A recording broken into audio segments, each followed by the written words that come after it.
Elsa. Quería comentarles que este es el primer de varios seminarios o webinars que vamos a estar realizando para nuestra comunidad que está en Canadá.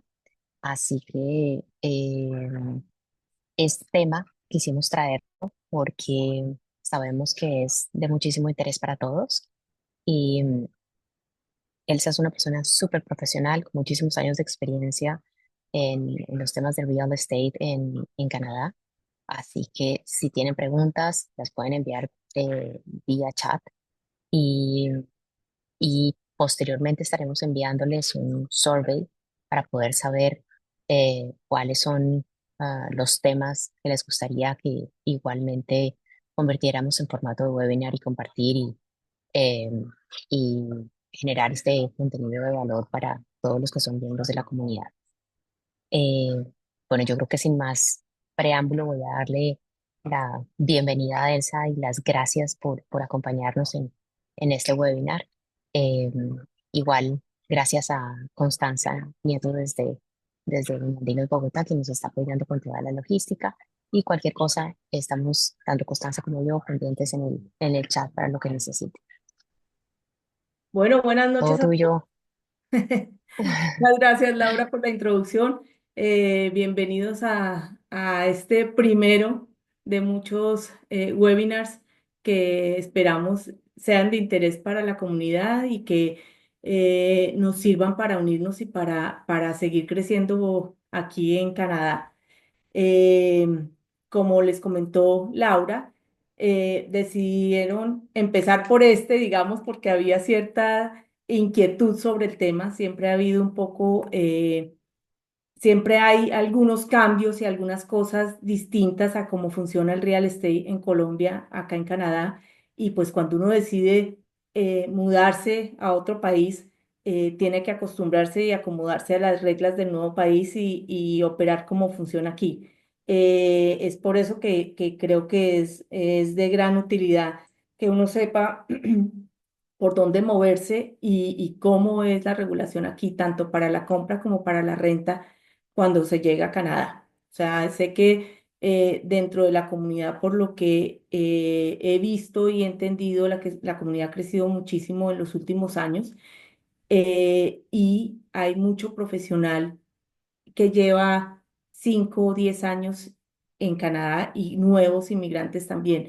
Entonces, pues bienvenidos todos y ojalá esto les pueda servir para crecer patrimonialmente en Canadá, ¿sí? Porque creo que es una herramienta muy interesante de crecer patrimonialmente en este país y nos permita a todos también asentarnos mejor, que también la parte de vivienda es una eh, oportunidad como de tener un pie en el país, como con más confianza. Entonces, sin más, damos inicio a esta presentación. Por favor, todas las dudas que tengan las van colocando en el chat y tratamos de solucionarlas al final, pero si ven que es algo importante que vale la pena que interrumpamos en el momento, lo colocan también ahí o levantan la mano, que Constanza nos va a estar ayudando un poquito a coordinar ese tema. Bueno. Aquí, digamos, vamos a empezar con el programa de First Time Home Buyers, ¿sí? Dando un poquito de conocimiento de qué se trata eso y cómo opera ese programa para nuevos compradores de vivienda aquí en Canadá. Dentro de ese programa tenemos el First Time Home Buyer Plan, el mínimo que tenemos de down payment y qué debe hacerse para poder entrar en el mercado. Esos tres temas son muy importantes, los vamos a ver más adelante y son el fundamento, digamos, del plan de primeras compradores en Canadá. Aquí ponemos una pequeña agenda de qué son todos los temas que vamos a tratar. Entonces vamos a hablar un poquitico de ¿quiénes somos? ¿Quiénes somos? Me refiero es porque yo trabajo con mi esposo en real estate y llevamos 20 años trabajando en real estate. Entonces, por eso colocamos quiénes somos, pero ahorita colocamos un poquito más de esa información. Vamos a hablar un poquito del mercado, cómo se está comportando y cómo se ha comportado en el último año, digamos, haciendo mucho énfasis en el último año. ¿Cuál es el ciclo de real estate? O sea, cómo se comporta el real estate para inmigrantes versus para gente que nace aquí y que va creciendo en el tema de real estate desde el comienzo en Canadá. ¿Cuáles son las herramientas, o sea, qué se debe hacer para un pre-approval y qué son los beneficios del gobierno? Y nos vamos a enfocar también un poquito en un ejemplo de ver un poquito números y entender bien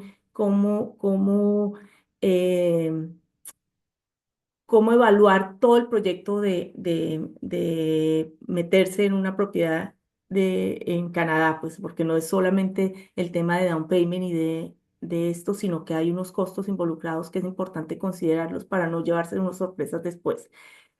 Eh, es un poquito entender el mercado para saber si es buen momento, si no es buen momento, o por lo menos para prepararse uno para cuando sea el momento, porque no va a ser el momento correcto para todos hoy. Entonces es conocer, bueno, qué necesito yo para irme preparando para que ese momento llegue lo antes posible. Y hablar un poquito del mercado de rentas también, ¿sí? Porque entiendo también que está llegando mucho uniandino al país y es importante saber, bueno, ¿qué hago yo? ¿Cómo es el mejor camino para rentar? ¿Qué necesito tener asegurado para poder conseguir esa renta? Ese tipo de preguntas que siempre surgen, ¿ok? Aquí hablamos un poquito de nosotros, de Francisco Garzón Team. Eh, Como les digo, llevamos 20 años trabajando para Royal LePage. Hemos atendido más de 680 clientes en estos 20 años. Nos encontramos en el top 2% de los realtors a nivel nacional y estamos entre los cinco agentes más grandes en el GTA de agentes hispanos. Nos enfocamos mucho en la comunidad hispana, pues porque real estate realmente es un mercado, es un negocio muy étnico. O sea, los chinos trabajan con los chinos, los latinos trabajan con los latinos, y es porque también nos entendemos un poquito qué es lo que buscamos, qué es lo que nos gusta, hablamos el mismo idioma, entonces uno quiere, finalmente así sea uno bilingüe, uno quiere entender perfectamente de qué le están hablando cuando está haciendo la inversión más grande que uno hace en su vida. Aquí les voy a hablar un poquito de el mercado, del mercado de bienes raíces, cómo se ha ido comportando recientemente. ¿Mm? En esta gráfica vemos cómo se ha ido comportando el precio. El precio lo vemos en los punticos rojos, ¿sí? Si se dan cuenta, hemos tenido unos picos muy grandes en precios, o sea, los precios de real estate en el 2022 se dispararon de una manera impresionante, y la correlación que tiene eso también con el overnight rate, que es el que nos dicta las tasas variables que se manejan para los mortgage, ¿sí? Entonces, fíjense, cuando tenemos, lo más importante, digamos, de ver en esta gráfica es cuando estamos manejando tasas de interés muy bajitas, los precios tienden a subirse, ¿sí? Que es lo que vemos desde agosto del 2020 hasta febrero del 2022. Ahí empieza a haber un ajuste en las tasas de interés y se ve inmediatamente una reducción en los precios, ¿sí? Obvio, con mayor tasa de interés, el poder adquisitivo se baja, la capacidad de compra se baja y eso afecta definitivamente el precio, ¿sí? Eh, si se dan cuenta, del 2000 de febrero del 2022 hasta mayo del 2023 hubo incrementos permanentes en la tasa de interés. Veníamos como varios años las tasas de interés más bajas que había tenido el mercado y empezó a subirse a partir pues de tema inflacionario que habíamos tenido por efectos de ahorro que la gente había podido tener durante la pandemia y que generó inflación al salir todos a consumir de una manera masiva, digamos, en el mercado. Entonces eso hizo que el gobierno empezara a trancar de alguna forma el mercado, incrementando las tasas de interés. La tasa de interés, si se dan cuenta, este año ha empezado a bajar y ya se empieza a ver un repunte en los precios, pero a hoy nosotros vemos unos precios muy similares a los que manejábamos en el 2023. Eso hace, y obviamente si comparamos los precios de hoy con los precios que se manejaron en el 2022, pues hay una baja en precios de interesante de cerca de un 15%. Entonces, eso hace que los precios, si uno pudiera entrar hoy en el mercado, podría ser interesante porque tiene un precio que ha estado estable y unas tasas de interés que ya han ido bajando, ¿sí? Y esto va a hacer que lo que se espera el otro año es que haya un dinamismo en el mercado interesante y pueda empezar a repuntar otra vez el precio. Aquí vemos los precios promedios en el GTA. Si tomamos todo el GTA, ¿cuál es el precio promedio de las propiedades? Entonces, aquí se ve más dramático porque está solamente, ahí ya están los precios nomás, y si se dan cuenta, aquí está el pico que tenemos, que tuvimos en el 2022, que es un pico drástico, y aquí empezamos a ver un repunte en octubre, noviembre en el precio, ¿sí? Pero realmente ha estado muy, muy estable, o sea, el precio 2024 estuvo muy parejo al precio que se ha manejado en el 2023. Y en el cuadrito de aquí arriba lo coloco por tipos de propiedades. Entonces, hay propiedades que no sé si para todos están familiarizados con los términos, pero existen las casas detached, que son las casas que no colindan con las paredes con ninguna otra casa. Existen las casas que son townhouse, que son las que son pegadas, o sea, townhouse, perdón, y los condos que están abajo, ¿sí? El azul. Si se dan cuenta, las que presentan la mayor corrección en precio son las detached, ¿sí? Y donde ha habido el precio más estable, ¿sí? Ha sido en los apartamentos, pero tampoco, o sea, ni subida ni bajada. Ha estado muy, muy parejo los precios de apartamentos, o sea, y el inventario en apartamentos ha sido más alto que el inventario en otras propiedades. ¿M? Eso, pues, es por oferta y demanda igual. Entonces, si hay más inventario, hace que los precios se mantengan muy estables. ¿M? Eh, aquí, aquí les quise mostrar un poquito diferentes áreas del GTA, cómo se comportan en precio, ¿sí?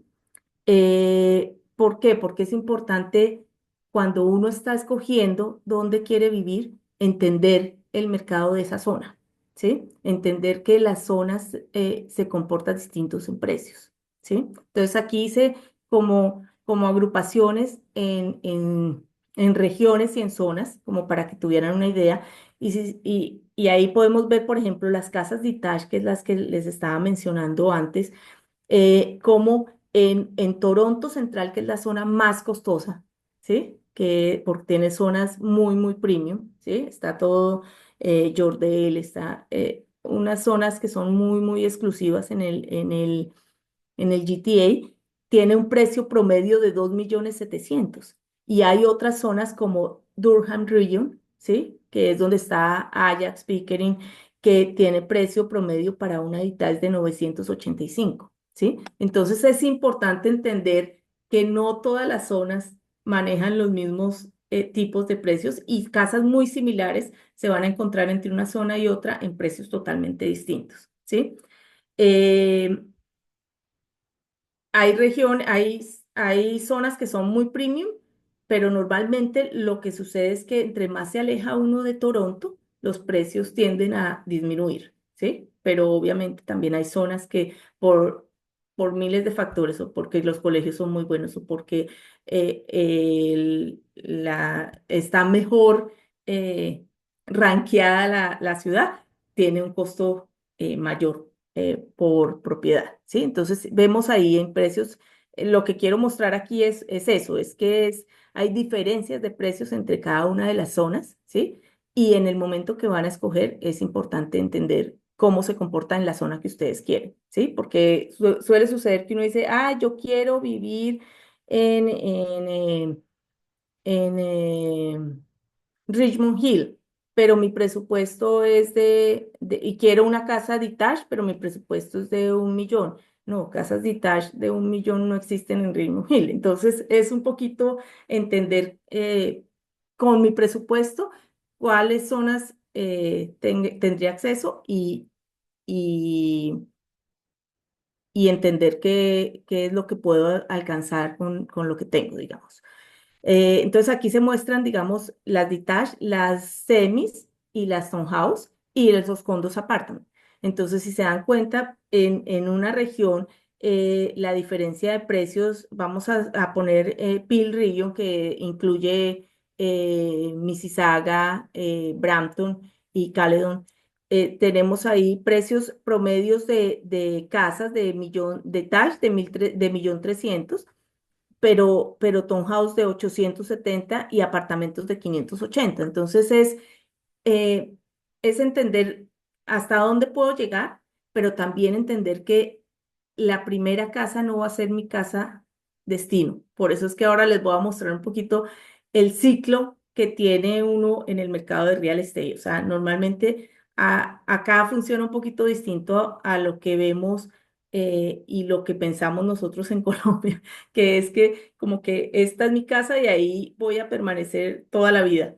Normalmente aquí uno empieza por un entry level house y se va moviendo porque esa casa gana un valor que le permite a uno moverse fácilmente a la segunda casa y luego a la tercera o al trophy home, que es como el destino final. Y luego empieza también un downsizing y empieza uno a devolverse. Ya no necesito tanto espacio, entonces lo que necesito es esta propiedad para vivir y seguramente tengo otro de renta que me va a permitir un ingreso pasivo.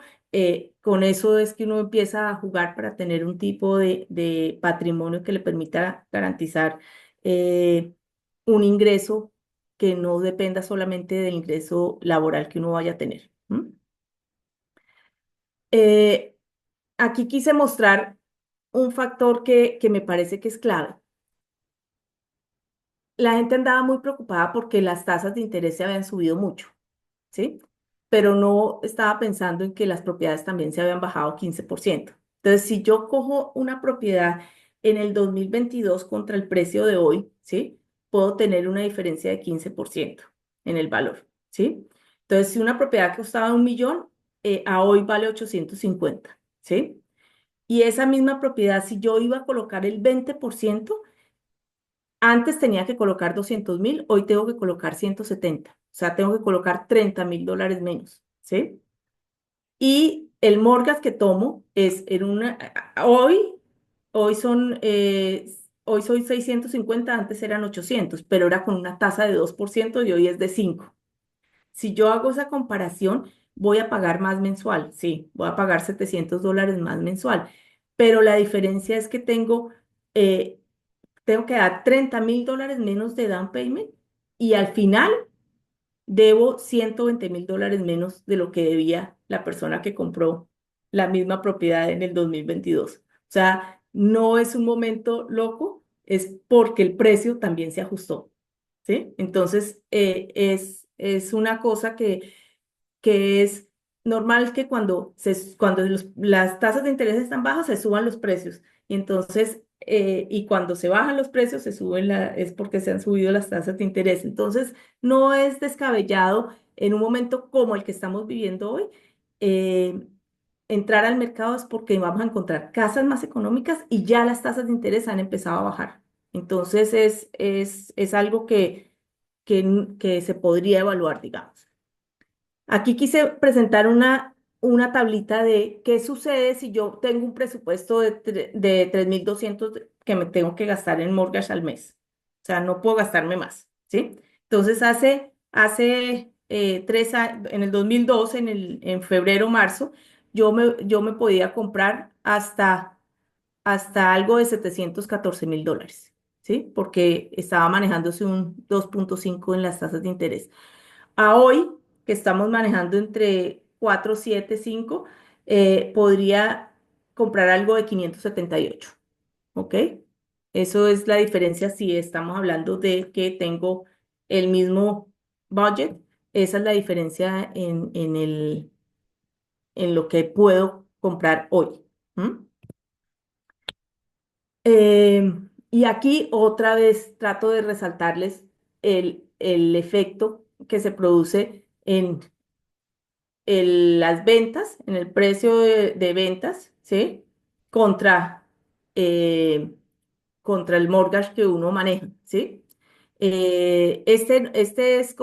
Son unidades vendidas, pero igual se presenta en el precio de venta, ¿sí? O sea, hay una correlación ahí entre las dos. Y aquí al lado les quise presentar una proyección que se tenía en el tercer cuarto del 2024 de los principales bancos, de cómo iba a estar el overnight rate para finales de este año. Y BMO estaba hablando de 3,75, al igual que el TD Bank, y en este momento estamos en 3,75 y se espera una baja adicional en diciembre 11, que hay una revisión nuevamente del Banco Central. Entonces, digamos que estaban muy acertados los bancos en que íbamos a estar entre 4,25, 4,75 a finales, y lo que estiman los bancos para el año entrante, a finales del año, estamos hablando de entre 2 el más optimista, y 3 el menos optimista. O sea, se espera que todavía baje un poquito más.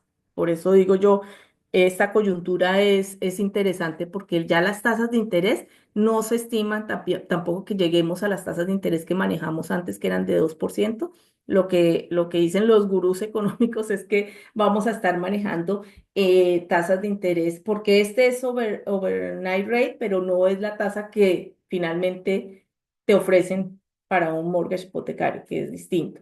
Entonces, normalmente estamos hablando de más o menos un punto más que estamos hablando ahí. Entonces, estamos hablando que vamos a manejar entre 3,5 y 4 de tasas de interés a final del otro año. Aquí les explico un poquito lo que les mencioné ahora del ciclo de real estate. Entonces, esto es los locales, que es yo trato de pensar como es en Colombia también un poco, ¿sí? En Colombia, si nosotros estuviéramos en Colombia, iríamos en un ciclo similar a esto. O sea, ya empezamos nuestra vida laboral allá, empezamos si podemos comprar algo, si logramos comprar algo, y luego de pronto crecemos algo. Cuando llegamos de inmigrantes, obviamente tenemos un tiempo de asentamiento en búsqueda de trabajo, en el ingreso no es el mejor todavía, pero tenemos un crecimiento profesional muy grande. O sea, nosotros empezamos por algún trabajo y rápidamente demostramos la experiencia que traemos atrás. Lo difícil aquí al principio es la primera oportunidad que le den a uno de mostrar las capacidades que uno tiene. Entonces, rápidamente nosotros logramos emparejarnos con un local, digamos, en el tema de ingresos y en el tema de posibilidades económicas. Pero eso nos lleva un tiempo, nos lleva 5 o 10 años. Entonces, por eso van un poquito desfasadas las gráficas. Entonces, si se dan cuenta, estamos hablando de que para una persona inmigrante que llega entre los 25 35 años, su primera vivienda la logra tener cuando tiene entre 29 a 37 años, ¿sí? Y es un entry level house o propiedad, pues. Y luego salta a la segunda entre los 37 y 47 años. y cuando está ya entre los 45 o a los 55 años, ya pasa a la casa que tiene en mente que es a la que quiere llegar finalmente, ¿sí? Y ya después empieza a o invertir afuera o invertir adentro, a diversificar un poquito el tema de inversiones en propiedades de bienes raíces. Aquí les voy a hablar un poquito de cómo se da el proceso de compra. Entonces, aquí voy a plantear primero como unos errores típicos eh, en los que caemos cuando estamos mirando la primera compra o que es importante considerar para no caer, mejor dicho, ¿sí? La primera es conocer exactamente el presupuesto que tenemos. Entonces, para eso es importantísima la ayuda de un mortgage broker o un mortgage especializado para que nos haga un pre-approval de acuerdo con la condición exacta que tenemos nosotros, ¿sí? O sea, el ingreso, las deudas que tenemos, ellos evalúan todo y te dan un pre-approval en la condición actual tuya. ¿M? Eso no se debe eh, saltar por ningún motivo y un realtor que sepa lo que está haciendo no sale a mostrarle a nadie si no tiene un pre-approval y no sabe exactamente qué es lo que puede comprar la persona, porque no tiene ningún sentido. Eh, otro gran error es no conocer, digamos, el tema de todos los programas que ofrece el gobierno y evaluar si es el momento para considerar uno de esos programas al momento de comprar o realmente no tiene sentido, porque ahora cuando hable de los programas, es importante que ustedes conozcan si aplica para ustedes o no aplica, ¿sí? Y les explico enseguida por qué aplica o no aplica. No shopping for the best mortgage es otro de los errores. Normalmente ustedes pueden tener un pre-approval y después de que hacen la compra pueden evaluar otras opciones del mercado. O sea, esta persona me ofreció esta tasa de interés, pero me dicen que en el mercado se puede conseguir tasas más interesantes, pueden hacer shopping, pero ya saben que por lo menos con el pre-approval es la peor condición que podrían tener, pero pues normalmente es una condición muy buena, no es que sea mala, sino que podrían evaluar más opciones si quisieran, ¿sí?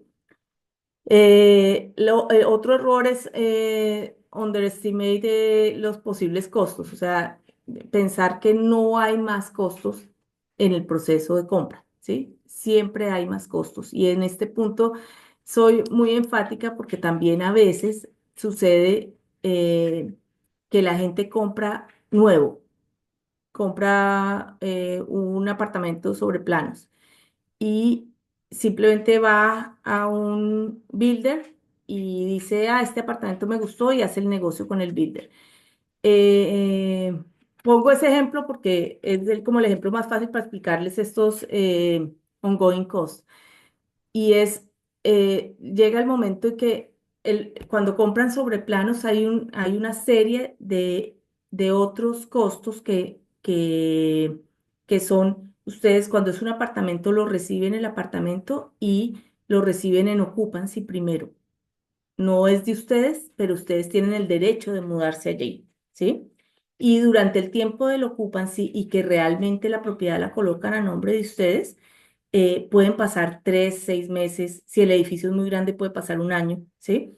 Ese tiempo el apartamento no es de ustedes y ustedes están pagando como una renta al constructor para que él pueda pagar sus gastos financieros que tiene. ¿Ok? Eso debería ser similar a los costos que ustedes van a pagar después, pero todavía no están amortizando nada a su mortgage. Y cuando pasa esto, adicionalmente, cuando compran una propiedad sobre planos, si ustedes no se mudan allí, tienen un extra costo en los costos de cierre, porque los constructores están aplicando un descuento sobre el HST de la propiedad que se los están dando porque están asumiendo que es para vivir ustedes. O sea que si ustedes compran una propiedad o de inversión o lo compraron, pero al final no se fueron a vivir allí porque a veces cambian las cosas, compran sobre planos y pasan 5 años para que se las entreguen, si es un apartamento, y durante esos 5 años les llegó familia, tuvieron bebé, tuvieron dos bebés y ya no caben en el apartamento, ya no se pueden ir allá a vivir. Al hacer el cierre de ese apartamento tienen una serie de costos que si ustedes no se asesoraron bien, son extra costos que son muy, muy grandes y no los consideran. Pueden también demorar la compra pensando que solo pueden comprar cuando tengan el 20% del down payment. Y no, ya lo vamos a ver. Para first time home buyer se puede comprar desde 5% eh, si la compra es de menos de 500.000 y de ahí para arriba es 10%, pero ahora se los explico. Pero es de 5 a 10% se puede comprar. Y es muy importante también tener un tris más de excedentes porque en los closing costs pueden salir costos adicionales que no estaban pensando. Entonces, si están muy, muy apretados en los costos de cierres que estimaron, pueden quedar cortos y estar saltando matones a última hora. Otros errores que pueden pasar es que se tome una decisión totalmente emocional. Es importante conocer la zona, ir y evaluar colegios si tienen hijos, si quieren eh, el colegio es importante, digamos, para la decisión de compra. Es importante determinar si es bici, la zona en horas pico, o sea, ese tipo de cosas son factores que uno no los mide al momento de compra, ¿sí? Y después es un grave error, digamos. ¿M? Eh, Skipping the home inspection es siempre cuando se hace una compra, normalmente se hacen ciertas cláusulas que dan como condiciones para la compra. Entonces, una es que se tenga el mortgage. Entonces, uno coloca unos días para asegurar que recibe confirmación de que tiene el mortgage. Y otra condición que normalmente está es la inspección de la propiedad. La inspección la hace un inspector certificado y la idea es que ese inspector evalúa los sistemas grandes de la propiedad. Entonces, que la calefacción, que el agua, que las tuberías están bien de presión, ese tipo de cosas, pero no puede hacer ninguna cosa invasiva, no puede abrir un hueco porque le parece que ahí hay humedad o ellos pueden medir si hay manchas si hay pruebas de humedad en las paredes o ciertas cosas que ellos pueden evaluar. eh, pero pues hay ciertas restricciones, de todas formas, sí es importante saber que hay restricciones en el home inspection y también es importante conocer muy bien y balancear eh, el efecto que puede tener un home inspection. Les explico esto es porque ahorita estamos en un mercado balanceado y un mercado más de compradores que de vendedores. O sea, hoy en día la persona va a comprar una propiedad y puede ir a ver la propiedad, puede tomarse un día, 2 días, 3 días para pensarlo.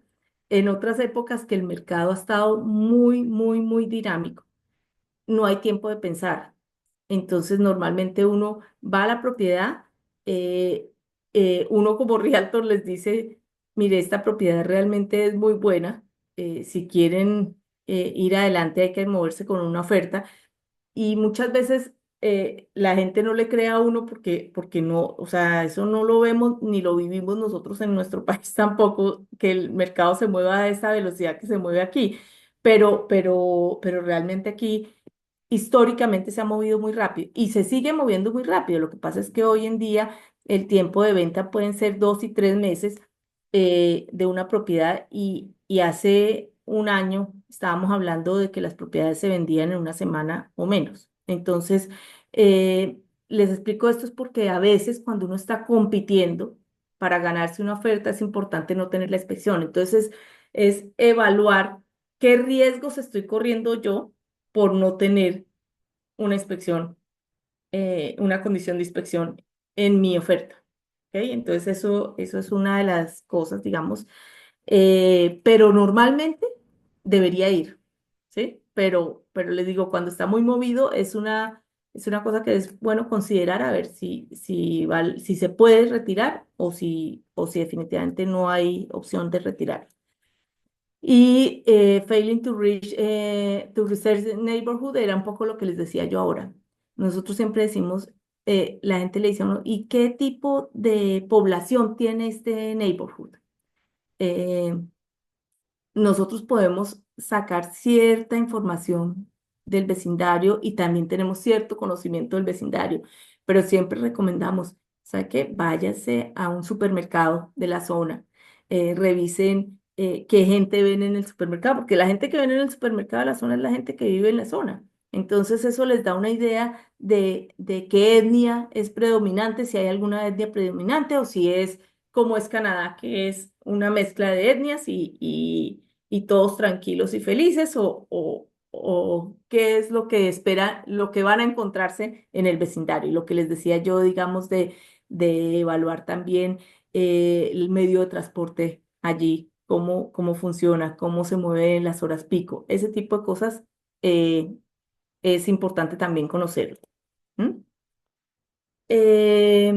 Después de evaluar esas cosas, también es muy, muy importante conocer los beneficios que tiene el gobierno para primeros compradores, ¿sí?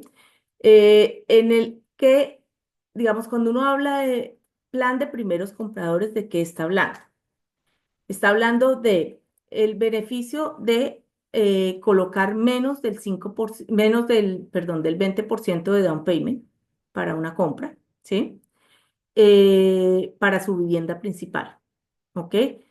Y eso se conoce como loan to value mortgage. Lo que les decía yo ahora es, el gobierno dice, pueden dar 5% para los primeros 500 y si la compra es de 700 deben dar 5% para los primeros 500 y para los restantes 200 deben colocar el 10%, ¿ok? Entonces así se calcula el mínimo que debe colocarse de down payment. Lo otro que tiene el plan de primeros compradores es poder usar los RRSPs para la compra. Los RRSPs esto es nuevo, pues es nuevo lleva 2 años, el First Home Saves Account. Esta es una cuenta especial, las dos son cuentas especiales, digamos, que son con la idea de ser utilizadas para la compra de su primera vivienda. Entonces, RRSPs es el ahorro que uno hace para pensión. Entonces, el gobierno dice, lo que le permito es que utilice una parte del ahorro que usted coloca para pensiones para la compra de su vivienda.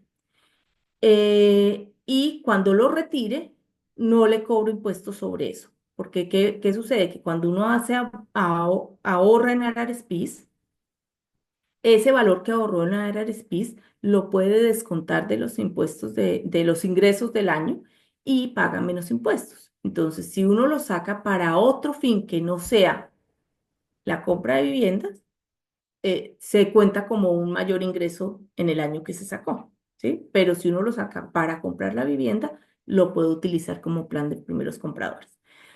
Y algo similar sucede con el First Home Saving Account. Ahorita les explico la principal diferencia entre las dos, pero esas dos son opciones que tienen como para uno ir construyendo el down payment. Eso está creado es para que uno pueda ir construyendo así el down payment que va a utilizar para la compra. Hay un crédito también en el Land Transfer Tax, que es el mayor valor entre los costos de compra de la propiedad. Y hay un Toronto Municipal Land Transfer Tax también. Si la compra es en Toronto, el tax que se paga es doble. Entonces hay descuento en el Ontario y en el de Toronto. ¿Ok? Y hay un First Time Home Buyer Tax Credit, que también se aplica en el siguiente año que se hizo la compra, y eso pues igual lo tienen que hacer con el contador de ustedes, pero hay un tax credit en ese caso también. Aquí les puse como las cosas generales que tiene el RRSP, porque son temas que son densos y son temas que necesitan la asesoría de un financial advisor en el momento que se van a utilizar para crear la figura de los RRSPs, ¿sí? Entonces, el RRSP realmente, como les decía yo, funciona como un ahorro para pensión, ¿cierto? Entonces, lo que hace el gobierno es, usted lo puede utilizar para la compra de vivienda, pero después me lo tiene que devolver porque acuérdese que eso era un ahorro suyo. Es suyo la plata, pero es un ahorro para cuando usted se pensione. Entonces, lo tiene que devolver. Y lo tiene que devolver en un periodo de 15 años o sea, el monto total que sacó para Arar Peace lo dividen entre 15 años y un quinceavo es lo que se paga cada año cuando tenga que empezar a pagarlo. Normalmente le dan 1 o 2 años de gracia y empieza uno a pagarlo, pero del 2022 de las compras que se hicieron desde enero del 2022 hasta diciembre 31 del 2025, el gobierno dio un periodo más grande de gracia. Dieron 5 años para empezar a pagar los Salar Peace. Entonces, digamos que si alguien comprara en el siguiente año, en el 2025, tiene 5 años usando los Salar Peace, tiene 5 años para repagar eso de lo que ha ahorrado en pensión. ¿Ok? El máximo que dejan utilizar de la plata que uno tiene en Peace son $60,000 por persona. O sea, si es una pareja, son 60 y 60 de lo que tengan ahorrado en Peace. Acuérdense que el Peace es un cupo que se le abre a uno anualmente de acuerdo con el ingreso que tenga. Entonces, el máximo, o sea, siempre lo que se puede ahorrar en Peace es el 18% del sueldo de uno, pero existe un máximo, es máximo 31.560 para el 2024. Entonces, cada año ha habido distinto valor, pero digamos para el 2024 es 31.560. O sea, si se ganan, si el 18 representa más de ese valor, el máximo es 31.560. ¿Ok? Y esa es la otra condición, es que la plata que uno tenga ahorrada, la tiene que haber tenido por lo menos 90 días ahorrada para poderla sacar. ¿Ok? Y lo otro es que el deadline para contribuir con los Arares PIS son los 60 días calendario, los 60 primeros días del año. ¿Sí? Entonces, eso es en términos generales, pero como les digo, eso es un tema que hay que trabajarlo con un financial advisor si van a utilizar la figura de RRSPs. Ahora, si la persona está muy nueva, pero trae un ahorro importante, a veces eh, no vale la pena esperarse a construir el RRSP para poder hacer las compras porque por la valorización que tienen las propiedades acá, ¿sí? Entonces es de evaluarlo y es de determinar cada caso en particular. Entonces ahí lo que les diría es, si hay dudas específicas, eh, nosotros tenemos el conocimiento general, pero también podemos referirles a alguien que les ayude a mirar la parte de cómo se aplica para ustedes y si es beneficioso para ustedes, ¿ok?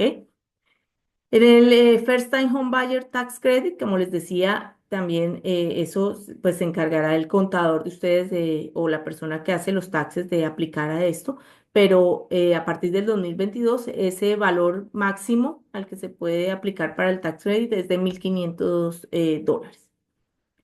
Y como les decía, también se creó la figura hace 2 años del First Home Savings Account, que es en esa figura se puede ahorrar máximo $8,000 al año.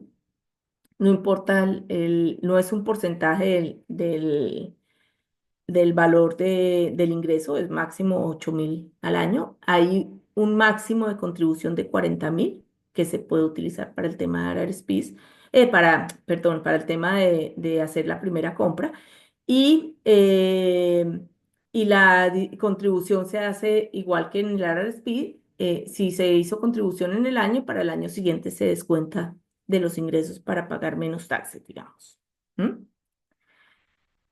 Aquí les presento que han oído, me imagino, de estas tres tipos de cuentas, ¿sí? Y entonces uno tiene como confusión de ¿y en qué debo usar una o la otra? Está el First Home Savings Account, que es el que les digo que se creó hace 2 años. Está el RRSP y está el TFSA, ¿sí? Que es Tax Free Savings Account. Entonces, en el Tax Free Savings Account es como una cuenta especial que también tiene unos límites y se puede usar para lo que uno quiera, ¿cierto? Y eso también tiene, pues tiene un límite por año de contribución. O sea, ese no está totalmente relacionado con el plan de primeros compradores, porque es un ahorro que usted puede utilizarlo para eso, pero lo puede utilizar para cualquier otra cosa y no le representa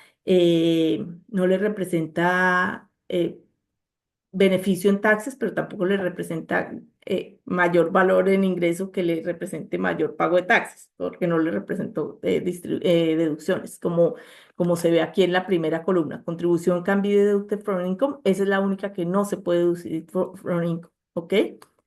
Y se puede sacar en cualquier momento y no se tiene que repagar, ¿sí? En el TFSA. Y la diferencia entre el First Home Savings Account y RRSPs es que no, el First Home Savings Account no se tiene que repagar, ¿sí? Pero los límites son distintos. O sea, RRSP se puede usar hasta 60, First Home Saving Account hasta 40.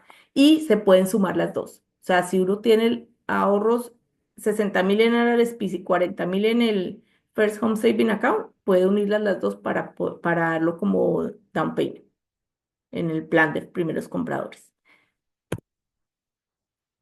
Aquí les puse un ejemplito de sencillo, solo como para entender cómo funciona la dinámica, o sea, cómo calcula uno el beneficio que tiene de utilizar los RRSPs o el Fair Home Saving Account en, en beneficio de uno para la compra.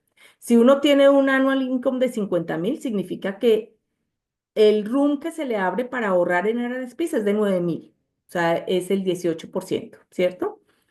Si uno tiene el dinero y ahorra esa plata, ¿sí? Porque acuérdense que eso es solamente el room. O sea, mientras uno no tenga ahí plata, no es que el gobierno le regale a uno nada de eso, es solamente que uno tiene un room para poner un dinero ahí. Entonces, si uno coloca ese dinero ahí, eh, estos 9.000 los deduce de los 50.000 en el siguiente año de income y lo que se ahorra en taxes son 2.400. O sea que en realidad, entre el ahorro en taxes y lo que uno tiene ya ahorrado en RSPs, tiene 11.000 para su compra. Pues si los 2.400 se los ahorra para la compra, ¿no? Si se los gasta en otro, obviamente solo le quedan los 9.000, pero es el esquema de cómo funciona. Y en el FAIR, First Saving Account, el room sería 8.000 porque siempre es 8.000 y el tax, lo que se ahorra de tax es 2.154. Entonces tenemos en un 11.000, en otro 10.000, el marginal rate del First Home Saving Account es mayor en este caso, ¿sí? Porque está poniendo menos y está ganando básicamente lo mismo. Pero recuerden que el máximo del RRSPs al año sería 31, mientras que el de el First Home Saving Account son solo 8. Entonces, eso depende de lo que uno tenga y además normalmente las compañías, muchas compañías tienen planes de beneficios de que si uno ahorra algo en RRSPs, la compañía también le hace algún match. Entonces, eso es una buena forma de ir ahorrando para el down payment cuando uno decida comprar. Eh, ¿Qué sucede con el otro beneficio que tiene el gobierno, que es Loan to Value Mortgage, que es lo que les expliqué, que le permite a uno dar menos del 20% de down payment para la compra de su vivienda? Sí les permiten hacer eso, pero le dice, pero hay una cosa, que el banco se tiene que reasegurar con otra compañía que se llama el Canada Mortgage and Housing Corporation, que le va a dar un seguro al banco, no los cubre a ustedes, sino cubres al banco en caso de que uno no pague, ¿sí? Eh, y, y es la forma en que él le dice al banco, préstele eh, que esta otra compañía le está asegurando. Entonces, si uno da menos del 10%, entre 90 y 95% de down payment, le están cobrando un 4% adicional. Entonces, les voy a poner un ejemplo. Yo voy a hacer una compra que es de $500.000 y voy a dar el 5%, voy a dar $25.000 de down payment. Como estoy dando el 5, me van a cobrar 4%. O sea, yo estoy dando 5, pero me van a cobrar 4 de un seguro para poderme financiar. Ese 4%, ¿sí? Que es sobre el valor que quedo debiendo, o sea, son los 500 menos los 25 que ya di, el 4% de ese me lo suman a la deuda. No es que lo tenga que sacar de mi bolsillo. Entonces, es un mayor endeudamiento que tengo, ¿sí? Pero me lo suman y es la forma en que me facilitan comprar con menos del 20%, ¿sí? O sea, no es una forma descabellada porque los intereses igual aquí, así se hayan subido, siguen siendo muy económicos. O sea, estar hablando de intereses de 4,7, 5% son tasas que son muy manejables. Entonces, y es en un largo plazo. Entonces, es la forma de entrar al mercado. O sea, no, yo digo, no se asusten por eso, porque uno dice, uy, pero di 5 y me sumaron 4, entonces realmente solo di uno, pero es la forma de entrar y lo que le representa eso en el costo adicional del mortgage es casi nada y en cambio es la posibilidad de entrar al mercado y de empezar a crear valor con la propiedad.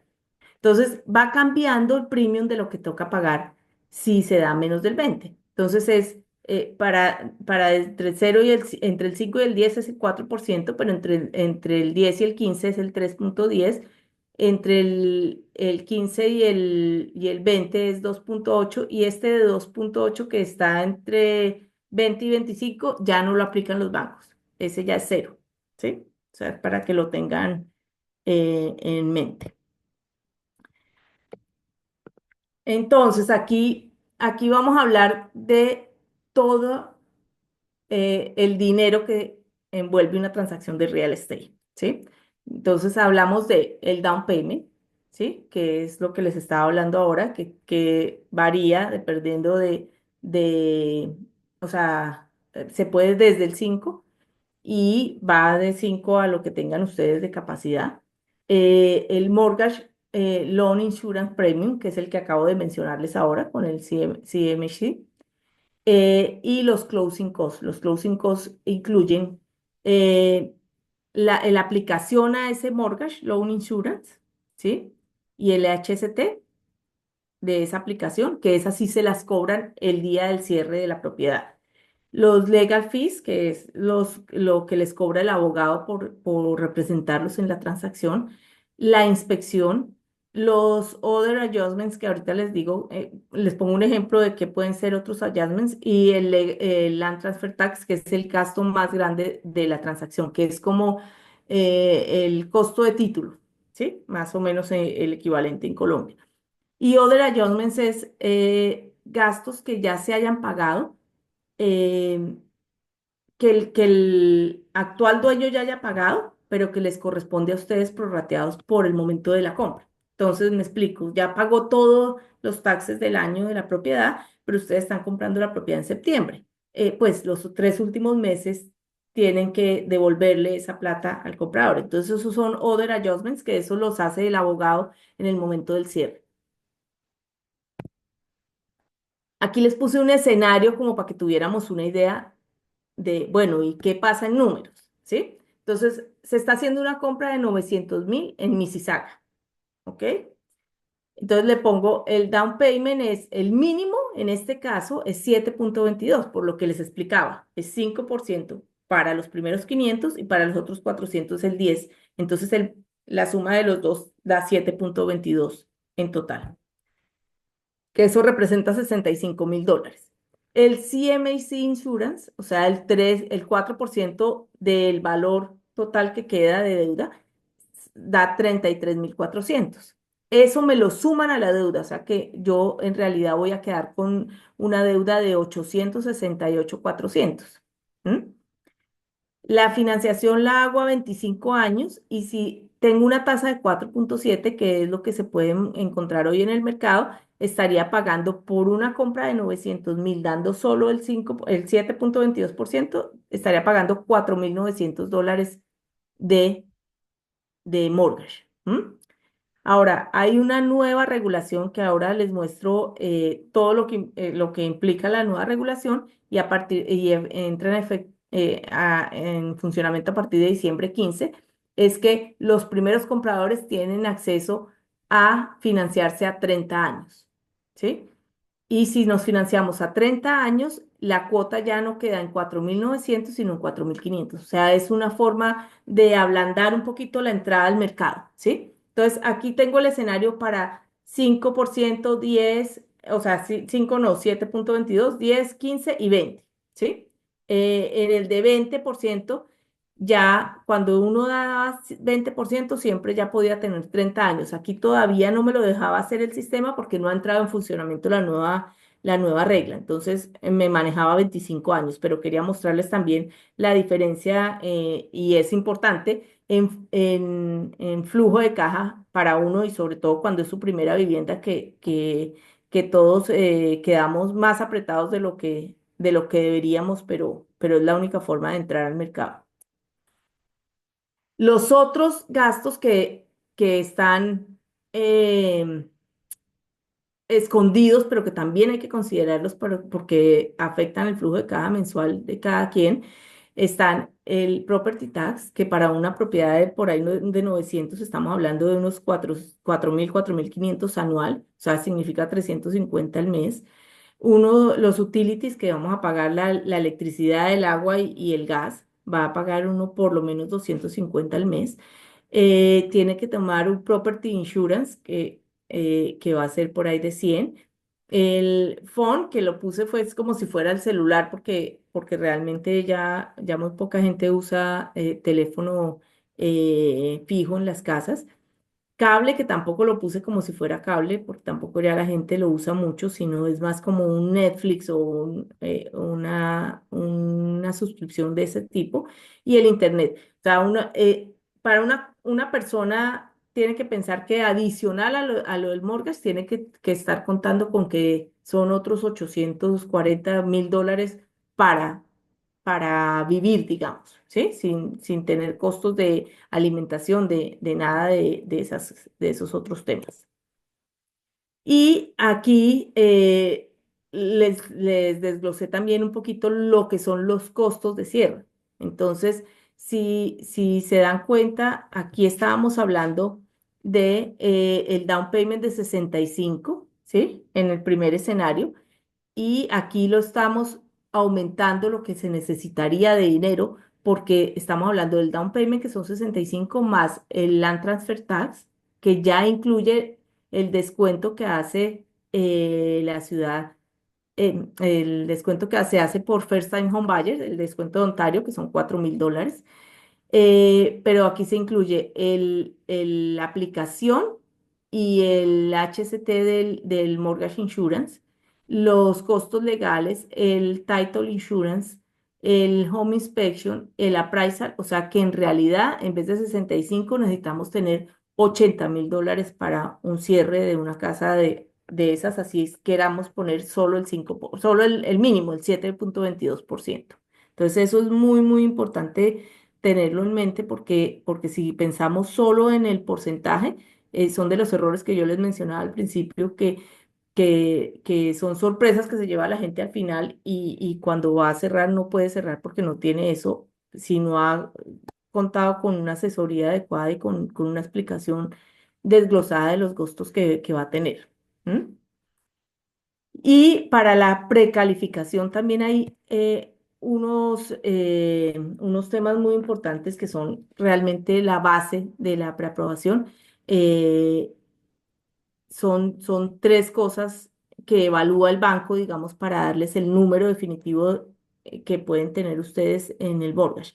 Una es los savings que tengan, o sea, lo que tengan ahorrado y que tengan ahorrado para cubrir los down payment, los closing costs, reparaciones si quieren hacerlo, renovaciones, este tipo de cosas, pero pues realmente para el banco es importante lo que tengan para cierres y para el down payment y para el cierre.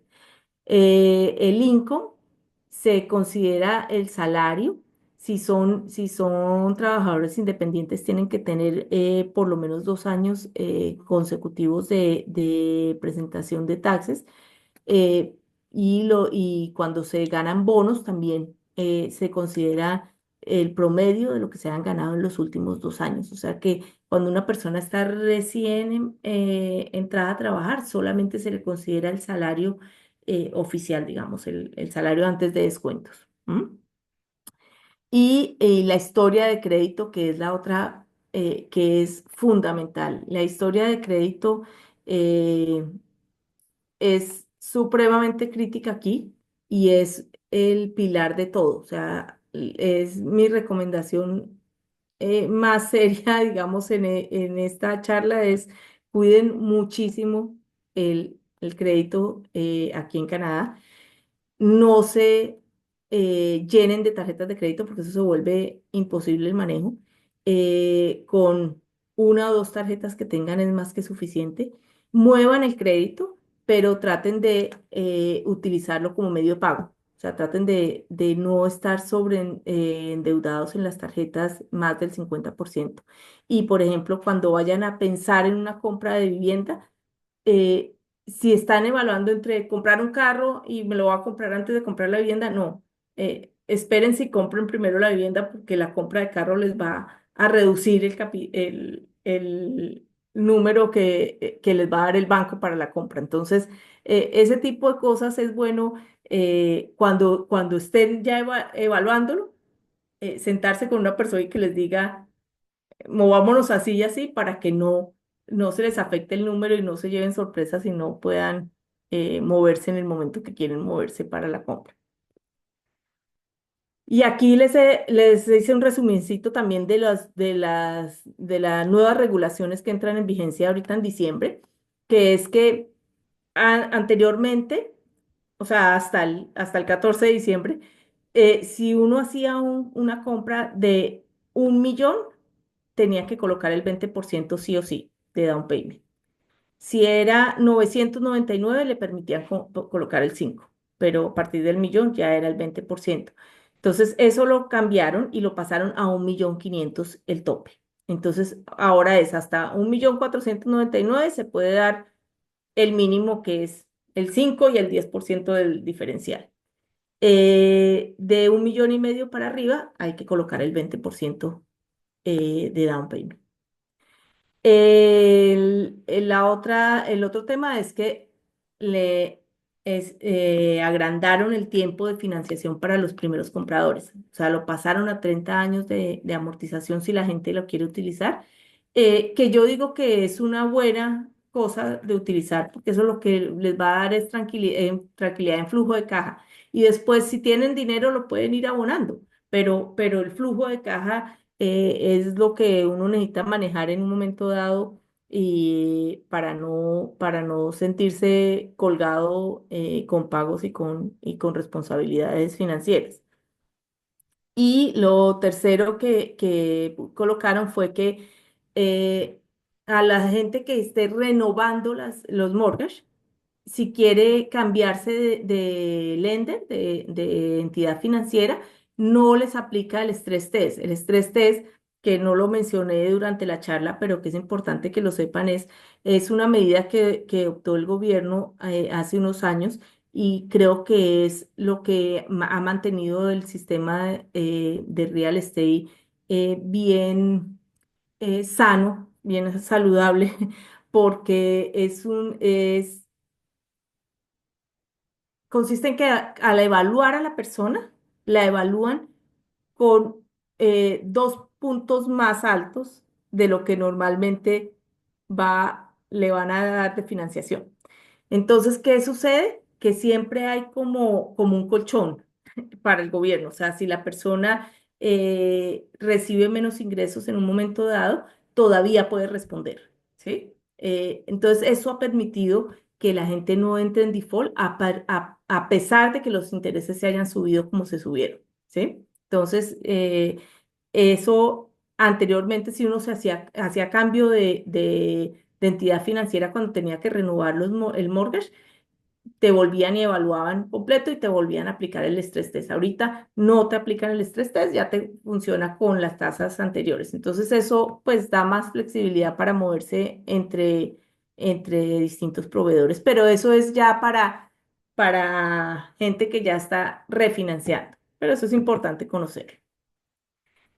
Y aquí saltamos un poquito al tema de renting en Canadá. O sea, con lo anterior cerramos el tema de primeros compradores y ahora entramos, cuando acabe aquí la parte, a mirar todo el tema de preguntas que tengan ustedes, pero aquí estamos entrando al tema de qué me exigen en Canadá para rentar una propiedad.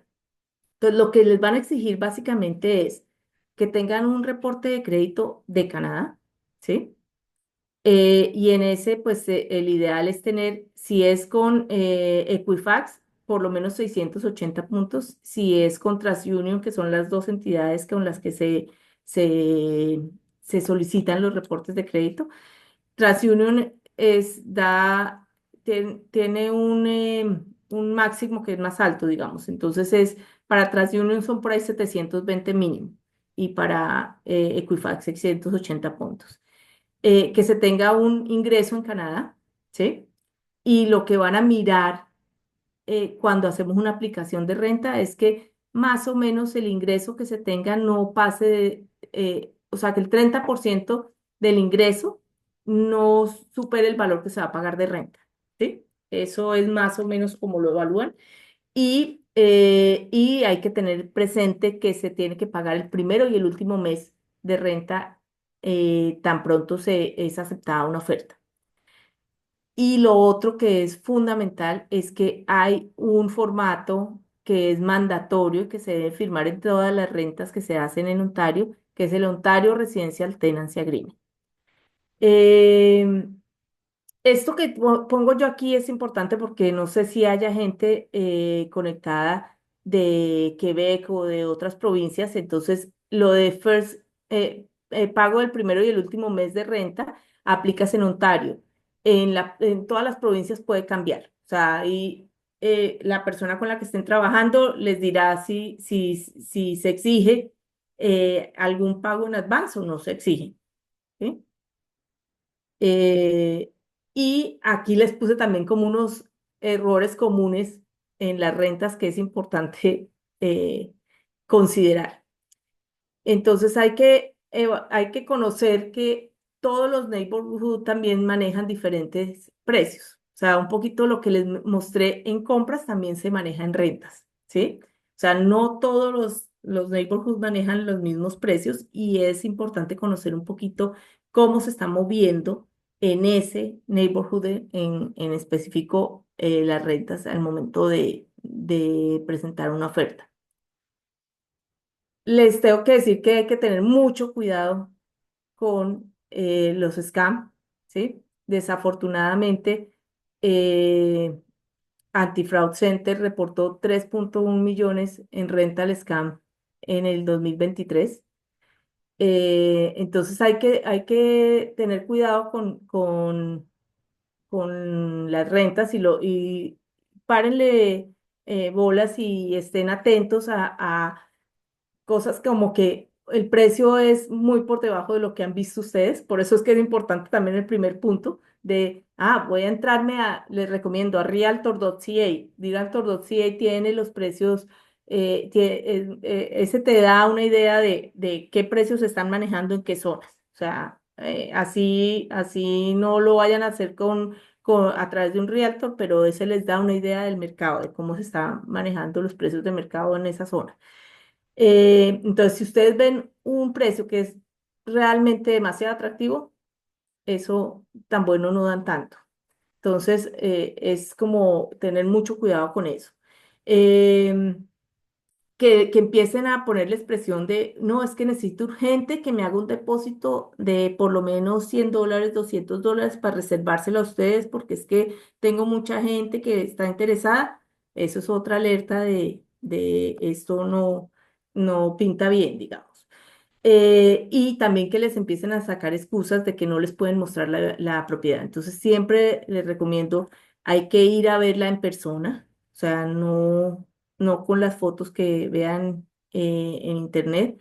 Eh, Hay que en lo posible tratar, yo le he ayudado a un par de personas en Uniandinos y por fuera también que alguna vez me han llamado me han dicho, mire, yo he mirado a esta persona, pero no sé si es la dueña, porque hay formas de mirar si esa persona es la dueña, pero con las bases de datos que uno consulta, digamos. Entonces, pues digamos, si tienen una duda así, pregúntenme, yo con gusto les respondo que no tengo ningún problema en ayudarles con eso.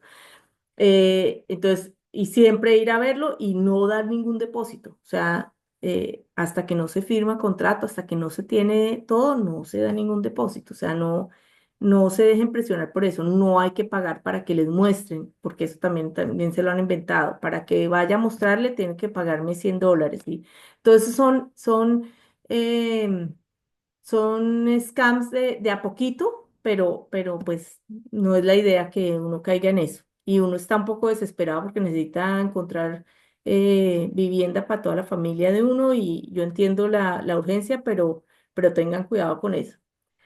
Em, lo tercero que hay que tener muy presente es tener toda la información o la documentación de ustedes muy completa. Entonces, yo les recomiendo que siempre presenten un documento legal de ustedes, o sea, si tienen o una fotocopia del pasaporte o lo que sea que muestre que ustedes son ustedes, eh, la aplicación completa. O sea, tratar de documentar el caso lo mejor posible, porque yo sé que cuando uno está recién llegado es muy difícil conseguir esa primera renta, ¿sí? Misunderstanding, Felicita. ¿sí? Está excelente la presentación. Yo creo que el tema y yo creo que has aclarado las dudas de muchísima gente, tanto para los miedos que implican las primeras compras de vivienda, como también todos los temas relacionados a la renta. Sí, Estamos, estamos sobre el tiempo en términos de charla y poder hacer preguntas. sí. Eh, te invitaría como para ver si podemos hacer un recap de esa parte de renta. eh, y igual lo pongo a consideración, creo que puede ser un tema para una charla por separado, porque creo que hay bastante tela por cortar en este tema. Eh, pero si te parece eh, hacer como un resumen de la parte de renta y pues abrimos Sí, de sí. ahí si hay preguntas, ¿está bien contigo? Sí, creo que esta es la última y ahí podemos pasar a las preguntas. O sea que creo que estamos. Pero aquí les trataré de dar todos estos dos puntos. Entender muy bien los términos que les incluyen el LIS, ¿sí? Cuándo son los incrementos, si están permitidos ese tipo de incrementos, o sea, todo eso es muy importante conocerlo, ¿sí?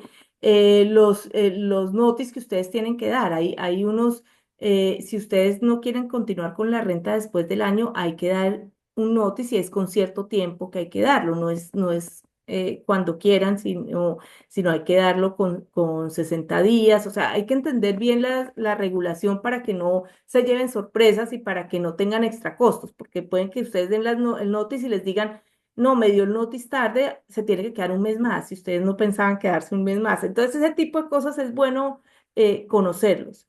Eh, Ignoring total cost calculation es como hay cosas que no consideran, que es lo mismo que pasa en la compra y que es muy importante considerarlo para asegurarse que el budget que tienen ustedes está bien. O sea, no es solo la renta, es también los servicios, el seguro, porque les van a exigir un seguro, ¿sí?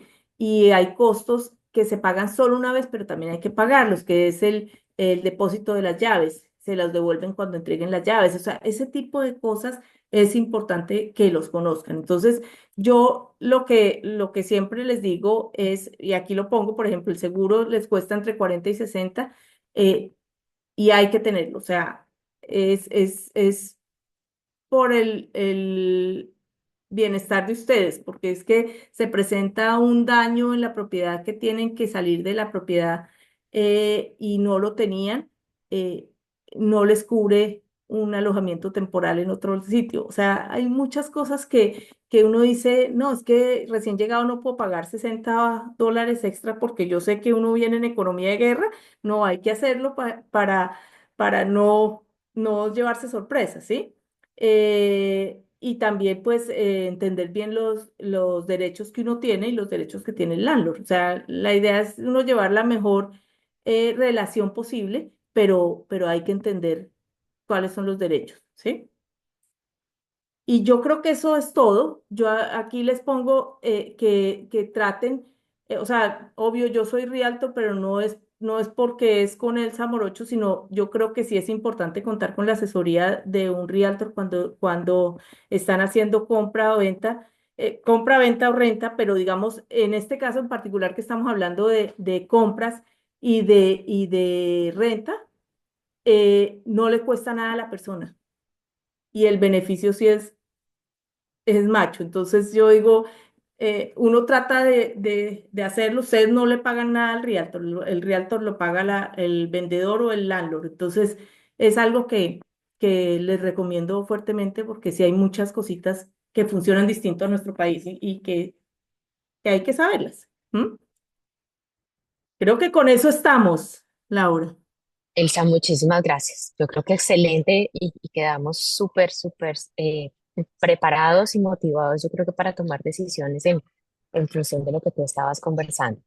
Bueno, yo abro, el chat está, eh, tienes varias preguntas, si quieres ir tú misma leyéndolas, me parece mejor y puedas ir dando la respuesta, si está bien contigo, Elsa. Listo. Sí, perfecto. Aquí estoy viendo, Oscar. Eh, Gracias, Elsa. Excelente. Bueno, esta no preguntó nada. Dice que muy bueno para ampliar la red. Estás tú. Ah, ¿qué pasa, Laura? Tú preguntas, ¿qué pasa si la propiedad no pasa el home inspection? Entonces, la inspección se hace con varios fines. Uno de los objetivos es evaluar cuáles son las deficiencias que puede tener la propiedad, ¿sí? Y, y ponerle números a eso, ¿sí? Porque a veces son deficiencias que pueden costarte $500.000, pero está en la zona que quieres, o sea, cumple con otras cosas, tú tomas el riesgo, ¿sí? Cuando el mercado está como en un mercado como el que está hoy en día, ¿tienes alguna posibilidad de planteárselas al vendedor y ver si él está dispuesto a remediarlas?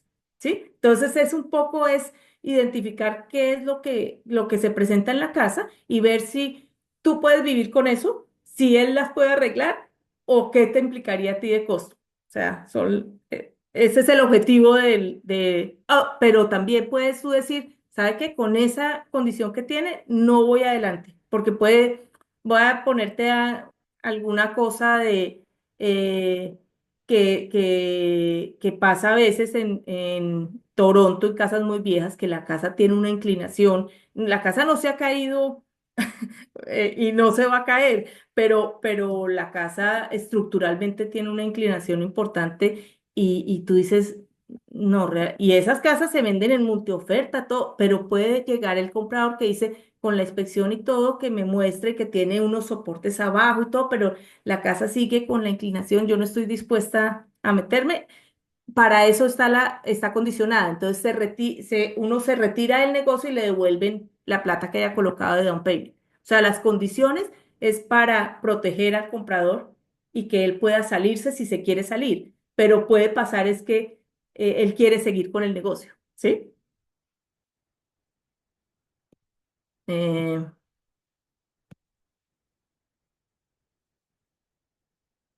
Ah, bueno, aquí Rodrigo pregunta, ¿los ingresos son considerados como grupo familiar para compras? Sí, son como grupo familiar eh, de los aplicantes, porque a veces hay un hijo que también ya tiene ingreso y quiere unirse, también se puede unir, o sea, es de las personas que están comprando. O a veces también nos pasa que ya los hijos están haciendo su primera compra y el papá entra con el hijo para ayudarle a que alcance a calificar. Entonces, sí, es como un grupo familiar. El valor de impuestos anual aproximado para una casa de 1 millón va a variar mucho dependiendo de la ciudad en la que está, pero yo te digo que va a estar, creo que por ahí alrededor de unos $5.000 anuales. No me quedó claro si pueden combinar lo ahorrado en RRSP y First Home Saving Account. Sí, sí se pueden combinar. O sea, si tienes 30 en uno y 30 en el otro, puedes retirarlos de los dos para hacer tu plan de primera compra. ¿Hay alguna diferencia en los precios de venta si se compra en verano versus invierno, otoño?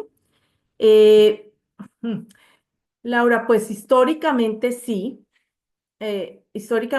había, o sea, históricamente abril es como el mercado, el momento en que salen las propiedades a la venta, la mayor cantidad de propiedades, que es cuando empieza el spring market, y ahí ya tienen como un incremento en el precio, mientras que en septiembre, octubre están como ya se mantuvieron como en el precio, pero lo que pasa es que en los últimos 2 años el mercado se ha comportado bastante variable y no ha presentado exactamente la misma tendencia, pero yo te diría que normalmente sí, en verano vas a tener un poquito, el precio ya sale ajustado y tienes más posibilidades también hay más compradores en el mercado, entonces eso hace que el precio también se suba un poquito, que en el otoño o el invierno.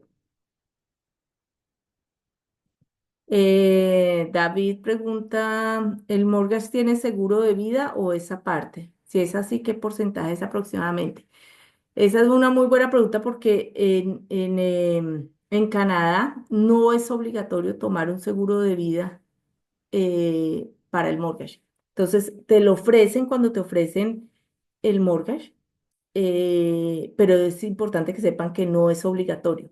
Entonces, ustedes pueden tomar y lo que normalmente recomiendan es más tener un seguro de vida que te ayude a cubrir eso, pero no es el seguro del mortgage, porque el seguro del mortgage va bajando a medida que tú vas pagando, o sea, estás asegurado por menos y normalmente son más costosos que tomar un seguro de vida que siempre tienes el mismo valor asegurado y son más económicos normalmente.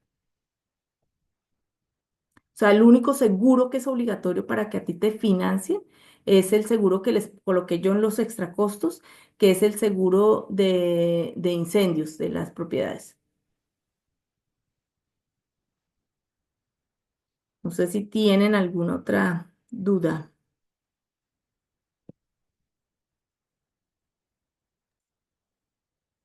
No, en el chat no veo más preguntas, pero no sé si de pronto alguien quiere abrir el micrófono y preguntar algo adicional.